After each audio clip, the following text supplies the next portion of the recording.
नमस्कार माता भगिनींनो, तर योजना मराठी टॉक या यूट्यूब चॅनलवर तुमचं स्वागत आहे. महिलांनो, आताची सर्वात मोठी अपडेट जी आहे, मकर संक्रांतीला तुम्हाला 3,000 रुपये या ठिकाणी पाठवल्या जाणार आहे आणि हे स्वतः महाराष्ट्राचे मुख्यमंत्री यांनी जाहीर केलेलं आहे.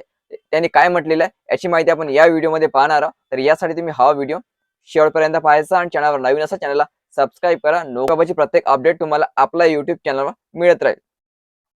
तर माझी लाडकी बहीण योजना संक्रांतीच्या हप्त्याची वाट बऱ्याचशा महिला पाहत आहे आणि हा तुम्हाला 14 जानेवारीला मिळणार आहे असं पण या ठिकाणी जाहीर करण्यात आलेलं आहे. तर या संक्रांतीच्या हप्त्याबाबत दोन मोठ्या घोषणा झालेल्या दोन्ही महत्त्वाच्या घोषणा या पुढील व्हिडिओच्या माध्यमातून तुम्ही पाहू शकता. तर बघा दोन्ही व्हिडिओ.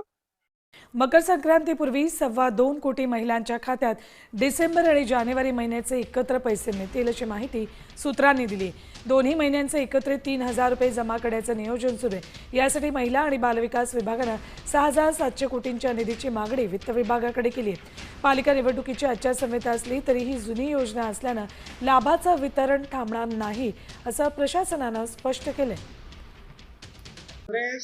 आणि आमची विरोधक पहिल्या दिवशीपासून आमच्या लाडक्या बहिणीचा विरोध करतायत. मागच्या काळात जेव्हा योजना आम्ही सुरू केली त्यावेळेस हायकोर्टात गेले, ही योजना बंद करा म्हणून. हायकोर्टात त्यांना दाद मिळाली नाही. आता पैसे टाकू नका म्हणतात. ऑन गोईंग स्कीम आहे. सगळ्या मॉडेल कोड ऑफ कंडक्ट मध्ये स्पष्टपणे म्हटलेलं आहे कुठलीच ऑन गोईंग स्कीम थांबवता येत नाही. त्यामुळे त्यांनी किती पत्र लिहिले तर त्यातनं लाडक्या बहिणीबद्दल त्यांचं विषच बाहेर येईल, पण लाडक्या बहिणींचे पैसे थांबणार नाही. काँग्रेसने काल पत्र दिलं की मकर संक्रांतीच्या आधी आमच्या लाडक्या बहिणीला पैसे द्यायचे नाही. बंधू भगिनींनो, असा सबक शिकवा. 15 तारखेला चंद्रपूरमध्ये काँग्रेसचा एकही नगरसेवक निवडून आला पाहिजे. एकही नगरसेवक निवडून.